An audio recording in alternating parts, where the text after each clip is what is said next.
अज़दुद्दीन ओवैसी का बयान इस बीच आया है। बड़ी खबर आपको बता दें, गफलत के चलते एक मस्जिद खो चुके हैं, हमें बाकी मस्जिदों को बचाना है। ओवैसी का अपना ही गाना है, ओवैसी अपने ही गाने पर टिके हुए हैं। जालिम हुकूमत की नजर मस्जिदों पर है, मस्जिदों को ललचाई नजरों से देख रहे हैं। अज़दुद्दीन ओवैसी मस्जिदों को लेकर किस तरह से बयानबाजी कर रहे हैं, आपको सुनवाते हैं। मस्जिदों की हिफाजत करिए। मौजूदा दौर में जो हुक्मरान है वो पूरी कोशिश कर रहे हैं कि मस्जिदों को गैर-आबाद कर दिया जाए, मस्जिदों की अहमियत को कम करके रख दिया जाए, मुसलमानों को इस्लाम से दूर कर दिया जाए। इसलिए हमारी जिम्मेदारी है कि हम मस्जिदों की हिफाजत करें। और कुदरत हम और आपसे पुकार पुकार कर कह रही है कि तुम एक मस्जिद को खो चुके, वो तुम्हारी गफलत की वजह से हुआ था। अगर आप होश के नाखून नहीं लेंगे तो फिर ये तमाम जो लोग आज इख्तिदार की कुर्सियों पर बैठने वाले हैं, जालिम लोग हैं, ये हमारी मस्जिदों पर ललचाई हुई नजरों से देख रहे हैं। वो जानते हैं कि मुसलमान को मस्जिद से दूर कर दो। अज़दुद्दीन ओवैसी अपने ट्रैक पर लगे हुए हैं। इस तरह की बयानबाजी उन्होंने पहले भी की है, इस पर खैर किसी और दिन बहस करेंगे। लेकिन बड़ी बात ये है संजय जी, मैं आपके पास आना चाह रहा, तो काफी देर से आप इंतजार भी कर रहे हैं। जिस तरह से कांग्रेस छोड़ो यात्रा की शुरुआत हुई, ऋषि मिश्रा कह रहे थे भी हो सकता है कि प्रमोद कृष्णम के बारे में खबर आ जाए। सोर्सेज बता रहे हैं कुछ और बड़े नेता जो लाइन में लगे हुए हैं, उधर न्याय यात्रा चलती रहेगी, इधर छोड़ो यात्रा चलती रहेगी।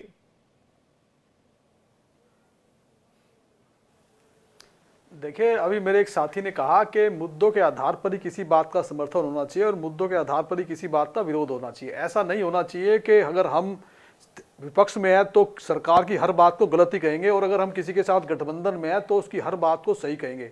और शिवसेना ने तो हमेशा मुद्दों के आधार पर ही अपना स्टैंड रखा है जी। कांग्रेस के समर्थन से मुख्यमंत्री बनने के बावजूद सिर्फ एक उद्धव ठाकरे साहब ऐसे नेता थे विपक्ष के जिन्होंने गलवान घाटी में पीएम साहब का और देश की सरकार का समर्थन किया था। और कांग्रेस के समर्थन से मुख्यमंत्री बनने के बावजूद सामना में 2 लेख छपे थे कांग्रेस के लिए, जिसको आपने आज तक कभी दिखाया नहीं है। उसमें कहा गया था, कांग्रेस का कंपैरिजन किया गया था। एक तो लेख था चरमराती खटिया और उसके बाद कांग्रेस के विषय में सब कुछ बताया गया था कि कैसे आज कांग्रेस चरमराती खटिया की तरह है। और उसके बाद एक लेख और छपा, जर्जर महल, और उसके बाद कांग्रेस के विषय में बताया गया कि किस तरह से कांग्रेस की आज क्या पोजीशन है और क्यों उड़ता है गली गली में राहुल गांधी जी का मजाक। तो ऐसा नहीं है तो संजय जी, चरमराती खटिया पर आराम करने की क्या मजबूरी थी? संजय जी, बात सही है। संजय जी, चरमराती खटिया पर आराम करने की क्या आवश्यकता थी? कौन सी सियासी मजबूरी थी? अकेले रह लेते थोड़े दिन, त्रिशंकु विधानसभा चल जाती।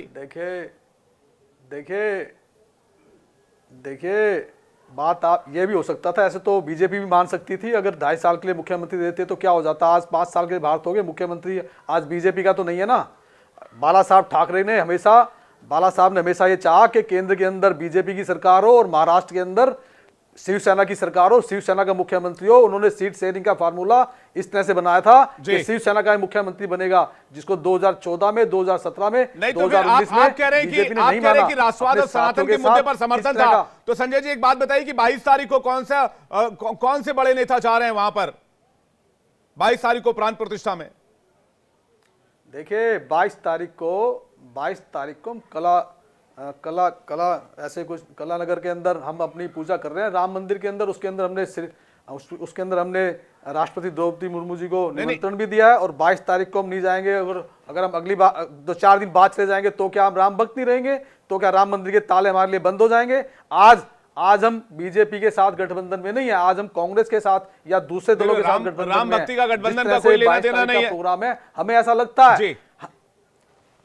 नहीं, एक बात नहीं, क्या मुझे आप एक बात ये बता दीजिए कि अगर 22 तारीख को नहीं जाएंगे तो क्या मंदिर के ताले हमारे लिए बंद हो जाएंगे? हम अगली 22 को चले जाएंगे। हम तो मंदिर का उद्घाटन जब नहीं था उससे पहले भी जाते रहे मंदिर पे और बाद में भी जाते रहेंगे। हम राम मंदिर के साथ संजय जी खड़े थे, आज भी खड़े हैं। संजय जी, गठबंधन हो चाहे किसी के भी साथ गठबंधन हो, संजय जी, गठबंधन की तो बात ही नहीं कर रहा ना, मैं बीजेपी की बात कर रहा हूं। मैं तो कह रहा हूं न्योता तो राम मंदिर ट्रस्ट की तरफ से भेजा जा रहा है। न्योता ट्रस्ट का है, किसी पार्टी का नहीं, किसी सरकार का नहीं है। मैं इस पर आपका स्टैंड चाह रहा हूं। फिर मैं जा रहा हूं अपने दूसरे मेहमान एस एल सिंह जी के पास, उसके बाद शुक्ला जी आपके पास आ रहा हूं।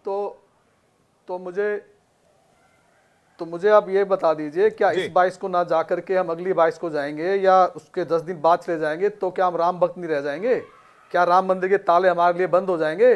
क्या आप मुझे ये बता दीजिए, क्या जी। इसी 22 को नहीं, जाना तब क्यों जरूरी है कि उसके बाद तब नहीं जा प्राण सकते? प्रतिष्ठा वाला कार्यक्रम नहीं रहेगा, फिर उसके बाद तो आम दर्शन हो जाएंगे। प्राण प्रतिष्ठा वाले कार्यक्रम को हम कलानगर में कर रहे हैं। अच्छा। हमारी उद्धव जी पूजा वहां कर रहे हैं, उस पर हमने राष्ट्रपति द्रौपदी मुर्मू जी को निमंत्रण भी दिया है। हम पूजा कर रहे हैं अपने तरीके से, अपने हिसाब से। ठीक है, एसएन सिंह जी। और राम मंदिर पे भी जाएंगे हम। जी ठीक है, 22 तारीख को नहीं जाएंगे तो क्या हो जाएगा? देखिए, भारतीय जनता पार्टी का एक कार्यक्रम नहीं, आपने बड़े साफ गोई से इस बात को कहा। आदरणीय प्रधानमंत्री जी, देश के प्रधानमंत्री जी ने कहा कि सब कोई वहां नहीं आ सकता है, और पूरे देश के लोगों को उन्होंने अपील किया, आप अपने घरों में दीपक जलाइए, उत्सव मनाइए। भगवान की पूजा भावना से होती है, और भावना आप कहीं भी व्यक्त कर सकते हैं, लेकिन जो लोग भावना ऐसा व्यक्त कर रहे हैं कि भगवान राम ही नहीं है, सनातन ही नहीं है, हिंदू धर्म ही नहीं, हिंदू धर्म डेंगू मलेरिया, अरे कोई 6 फीट की मूर्ति अपने घर में ले आता है, कोई मंदिर बनाता है, और बहुत सारे गरीब ऐसे होते हैं कागज पे हनुमान जी का, भगवान राम का चित्र बना के अगरबत्ती दिखाते हैं। तो सनातन में तो भावना को पूजी जाती है कि जाकी रही भावना जैसी, प्रभु मुहूर्त देखी तीन तहसील। इन बहुत लोगों की भावना अभी भी गाली देने की है कि वो गाली दे लीजिए, उससे कोई खुश हो जाएगा। आप देखेंगे विवेक जी, जो मुख्य विरोधी थे, जो मुस्लिम पक्षकार थे, वो फूल बरसाने के लिए तैयार है। आपके जिम्मेदार चैनल पर दिखाया जा रहा है कि महाराष्ट्र से, बंगलोर से बहुत सारे मुस्लिम समुदाय के लोग वो भगवान राम को पूजने के लिए, भगवान राम को फूल समर्पित करने के लिए वहां आ रहे हैं। उनकी भावना है, आपकी भावना गाली में बसती है, आप गाली दीजिए, कौन मना कर रहा है? हम तो ये मान के चलते हैं, सबई नचावत राम गोसाई, नाचत सब मरकट की नाई, सब कुछ सामने आ जाएगा। जनता भी तो जनार्दन होती है, जनता भी भगवान का रूप होती है। हमारे बोलने से, आपके बोलने से क्या हो? जनता देख रही है। कोई इतनी छोटी बात नहीं है विवेक जी की 10 सेकंड में कह दिए कि हाँ हमारी भी आस्था है। अरे 2 लाख लोग वहां शहीद हुए हैं, 2 लाख लोगों की जाने गई है, 500 वर्षों तक मुकदमा चला है, इतनी लंबी कानूनी लड़ाई चली अपने हक के लिए। विवेक जी, कोई छोटी बात है? पूरी सरयू लाल हो गई थी, निहत्थे राम भक्तों पर गोली चलाया जा रहा था। भारतीय जनता पार्टी की 3-3 सरकारें बर्खास्त की जाती है। भारतीय जनता पार्टी के मुख्यमंत्री स्वर्गीय कल्याण सिंह साहब को 36 घंटे जेल में रखा जाता है। भारतीय जनता पार्टी के 22 नेताओं पर मुकदमा दर्ज होता है। विधानसभा से लोकसभा तक भारतीय जनता पार्टी से सवाल पूछा जाता है। क्यों सवाल पूछा जाता है? क्या भगवान राम आपके नहीं? अरे तो कार सेवा, एसएन सिंह जी, कार सेवा तो शिवसेना के कार्यकर्ताओं ने भी की थी, शिव सैनिकों ने भी की थी। अच्छी बात है, स्वागत करते हैं, कौन मना किया कि नहीं किए, लेकिन विचारधारा नहीं बदलनी चाहिए, भावना नहीं बदलना चाहिए। भावना बदल जाएगा तो विभीषण अपने भाई को छोड़ देता है, कटघरे में नहीं खड़ा कर पुत्र अपने पिता को छोड़ अगर देता आज है। कोई आपके साथ नहीं है तो इसका मतलब ये नहीं है कि वो राम भक्त नहीं रहा। अगर आज कोई आपके साथ नहीं है तो इसका मतलब ये नहीं है कि उसकी वो हिंदुत्व पे नहीं रहा। आज अगर कोई आपके साथ नहीं है, अगर मुद्दों के आधार पर बाय चांस किसी बात के कारण किसी भी चीज़ पे आज आपसे ब्रेकअप हो गया, तो इसका मतलब ये नहीं है कि पुरानी सभी बातों को आप भूल जाएं और ये कहें आपके नेता के शिवसेना का राम मंदिर में कोई योगदान के बाद नहीं है। पैचअप भी होता है। संजय गुप्ता जी, ब्रेकअप के बाद पैचअप भी हो जाता है कई बार। तो पैचअप भी होता है, इसमें कोई दो राय नहीं है। ऐसा नहीं है कि अभी तो 2019 में तो हम साथ ही थे, अभी 2024 का चुनाव अभी बाकी है, अभी तो बहुत से फैसले होने हैं। अभी इस बात का ही मंथन किया जाए। बीजेपी को इस बात को सोचना चाहिए कि जो पार्टी और जो परिवार 25 से 30 साल आपके साथ रहे, मेरे को आज तक सिर्फ एक चंद्रकांत पाटिल जी की, जो बीजेपी के महाराष्ट्र के अध्यक्ष थे, उनकी बात मुझे सिर्फ अच्छी लगी। बाकी तो जितने लोग बोलते हैं जैसे नारायण फैमिली है या किरीट सुमैया है, वो ऐसे बोलते हैं जैसे पता नहीं हम पाकिस्तानी हो गए। लेकिन चंद्रकांत पाटिल जी ने एक बात कही थी जिसको किसी बीजेपी के दूसरे नेता ने आज तक नहीं कहा। चंद्रकांत पाटिल जी ने कहा था, जो कि महाराष्ट्र बीजेपी के अध्यक्ष थे, कि उद्धव जी के साथ और ठाकरे परिवार के साथ हमने बरसों बरस काम किया है, हमारी बहुत यादें हैं उनके साथ और हम चाहते हैं कि वो फिर से हमारे साथ आए। बिल्कुल, बड़ा इशारा आप दे रहे हैं। मैं इसे इशारा ही मानूंगा, क्योंकि मैं एक पत्रकार के तौर पर खबरों में खबर ढूंढता हूं, लाइनों में खबर ढूंढता हूं। मैं आपके पास संजय जी वापस लौटूंगा। मैं इस पर एक अजय शुक्ला का रिएक्शन चाहता हूं। अजय शुक्ला जी, आप क्या कहेंगे संजय जी के जवाब पर? देखिए, मैं एक चीज ये कहूंगा कि यदि राम मंदिर आंदोलन की बात करें तो आंदोलन की निश्चित रूप से शिवसेना का एक महान योगदान है, इसमें कहीं कोई दो राय नहीं है। बाला साहब ठाकरे साहब का है। मैं खुद उन दिनों फैजाबाद में ही ब्यूरो चीफ था। मैंने खुद देखा है कि जो हालात होते थे और चीजें होती थी, तो निश्चित रूप से शिव सैनिक और जो मस्जिद गिराने के मामले में शिवसेना का बड़ा योगदान था, जिसे मैं दुर्भाग्यपूर्ण मानता हूं। बहरहाल, मैं दूसरी बात कहता हूं, एक बात आई अभी सवालों में कि साहब ये कार्यक्रम तो ट्रस्ट का है, सनातन का है। तो साहब आप ही के चैनल पे कल मैं डिबेट पर था और उसमें जो सर्वे जनता से हुआ, उस सर्वे में आया कि यह कार्यक्रम भारतीय जनता पार्टी का अधिक है, ट्रस्ट का या किसी और का नहीं। ये आपके सर्वे में। दूसरी चीज, चुनाव जीतने के लिए भारतीय जनता पार्टी यह कर रही है, यह आपके सर्वे में आया है। तो साहब जनता इस बात को मान के जी, मुझे लगा अजय शुक्ला जी का जो कनेक्शन है वो आउट हुआ है, आप फिर से आ गया। अजय शुक्ला जी आपकी आवाज, जी बोलिए बोलिए बोलिए। भगवान के घर जाने के लिए हमें किसी दूसरे की अनुमति या उसके निमंत्रण की आवश्यकता तो नहीं होती है, यह हमारा धर्म नहीं कहता है। और दूसरी चीज, यदि धर्म की बात हो रही है तो साहब जिस प्रतिमा के प्राकट्य की बात थी, जिसके कारण मस्जिद ढहाई गई, वह प्रतिमा कहां है? उस प्रतिमा का क्यों नहीं वो प्रतिमा स्थापित हो रही है? यह तो होता ही नहीं है कभी कि आप मूल प्रतिमा गायब कर दें। तो यह अपने आप में सनातन धर्म का अपमान है। दूसरी चीज, जिस जगह को आप कहते थे कि यह भगवान राम का जन्म स्थल है, उस स्थल से 100 मीटर दूरी पर वह जगह मंदिर बन रहा है जहां प्रतिमा का स्थापन हो रहा है। तो ऐसी स्थिति में साहब सनातन धर्म का हर तरीके से उसकी परिभाषाओं का उल्लंघन हो रहा हो, तो भारतीय जनता पार्टी के राजनीतिक कार्यक्रम में कोई क्यों जाए? वह अपने अनुसार भगवान के यहाँ जाएगा और भगवान ठीक है। मैं एसएन सिंह जी से जवाब लेता हूं, उसका ऋषि मिश्रा जी आपके पास आ रहा हूं। एसएन सिंह जी, सवाल ये कि ये कार्यक्रम तो ट्रस्ट का है, लेकिन इसे आपने अपना इवेंट बना दिया, ये आरोप है सीधा सीधा अजय शुक्ला जी का। देखिए अजय जी का बयान पूरा देश आपके चैनल के माध्यम से देखा, सुना, समझा कि वो किन बातों पे कह रहे हैं।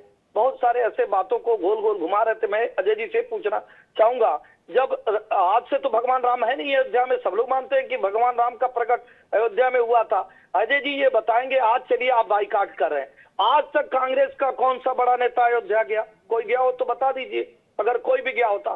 दूसरा, हमारे यहाँ सृजन और विसर्जन की परंपरा चलती है। और तीसरा, आपने कहा वो मूर्ति कहाँ है? वो मूर्ति वहीं पे है जिसकी पूजा होती है। वो ऐसा तो है नहीं कि वो मूर्ति हटा दी गई, लेकिन उससे भी भव्यता, उससे भी सुंदर अगर कोई मूर्ति ले आई जा रही है जिसमें प्राण प्रतिष्ठा की जा रही है, क्योंकि सृजन और विसर्जन ये हिंदू धर्म में है, सनातन में है कि आप दूसरी मूर्ति का सृजन कर सकते हैं। लेकिन बाइकाट गैंग वालों को ये पूछना होगा, विवेक जी, क्या इसके नाते नहीं जा रहे? अलग अलग बहाने, मतलब हम इस नाते स्कूल नहीं जाएंगे, छोटा बच्चा कहता है आज आप देर से जगा दिए, कल आप हमको टॉफी नहीं खिलाए, परसों फिल्म नहीं दिखाए, तो रोज बहाने हैं। हम तो पूछ रहे हैं कि जिस दिन कोई कार्यक्रम, ठीक है, जल्दी से ऋषि जी से जवाब लेता हूं। सिंह जी, वक्त थोड़ा कम पड़ रहा है, आप क्यों नहीं गए? शुक्ला जी कुछ कहना चाह रहे हो? ऋषि जी आपके पास आ रहे हो। शुक्ला जी, तो एक चीज बस कहना चाहूंगा जी विवेक जी, जी कि क्या बाबा विश्वनाथ की मूर्ति को हटा के, उनके शिवलिंग को हटा के कोई दूसरा पत्थर वहां रख देंगे, उसकी प्राण प्रतिष्ठा कर देंगे? ऐसा नहीं होता है। जहां सनातन के आप इस मंत्र को कर रहे हैं, वहां पर प्राचीन मूर्ति की ही बात होती है, जी ठीक वही है, पूज्य होती प्राचीन मूर्ति की बात हो। ऋषि मिश्रा जी कुछ कहना चाह रहे हैं, उसके बाद एसएन सिंह जी कलेक्टिव जवाब के लिए आऊंगा। ऋषि मिश्रा जी। देखिए विवेक जी, राजनीति में लोग इतने गिर जाएंगे कि इनके केंद्रीय मंत्री नारायण राणे ने पूज्य शंकराचार्य को गाली कर दिया, तो राजनीति में बीजेपी की स्तर इतनी गिर जाएगी। और दूसरा, ये लोग क्यों परेशान है? कांग्रेस के बयानों से बीजेपी क्यों परेशान है? चंपत राय जी ने तो मोदी जी को विष्णु का अवतार कह दिया है। जब विष्णु जी खुद भगवान राम लला का प्राण प्रतिष्ठा कर रहे हैं, तो ये शंकराचार्य या कांग्रेस, जो ये कांग्रेस के नेता लोग बयान दे रहे हैं, उसके तो मोदी जी, ठीक है, जल्दी से आलोक जी से एक जवाब लेते हैं। आलोक जी कुछ कहना चाह रहे हैं, आलोक जी जल्दी से आलोक जी जवाब लेते हैं। आलोक जी, मैं इतना ही कहना चाहूंगा आज जो ये सभी लोग बात कर रहे हैं कि ये बीजेपी का प्रोग्राम में, बीजेपी का ने इसका राजनीतिकरण कर दिया, उसका राजनीतिक फायदा उठा रही है। अगर ये लोग उसमें शरीक हो जाते तो ये सारी मिथ टूट जाती। इन लोगों के नहीं शरीक होने से इस चीज को और बल मिल गया है कि ये भारतीय जनता पार्टी का ही प्रोग्राम है। ठीक है, इसके दोषी भी ये खुद है। अगर ठीक ये है। लोग सब आकर शरीक हो जाते अपने जी। दल बल से तो ये मिथ टूट जाता। बिल्कुल आलोक जी, आपकी अपनी दलील है, बीजेपी की अपनी दलील है, विपक्षी गठबंधन की अपनी दलील है, ऋषि मिश्रा की अपनी दलील है, अजय शुक्ला जी की अपनी दलील है। सवाल यह है कि 22 तारीख तक क्या ऐसे ही बड़ी बड़ी राजनीतिक खबरें आती रहेंगी, जैसे मिलिंद देवड़ा से जुड़ी हुई आज बड़ी खबर आई। और एक बात इतना भी तय है कि 22 तारीख तक ऐसे ही दिलचस्प डिबेट्स लगातार जारी भी रहेंगे और आरोप प्रत्यारोप का दौर भी चलता रहेगा। आप सभी मेहमानों का दिल खोलकर हाथ जोड़कर बहुत बहुत धन्यवाद हमारे साथ डिबेट में शामिल होने के लिए। तो सबका हिसाब होगा में आज के लिए फिलहाल इतना ही। वक्त एक ब्रेक का है।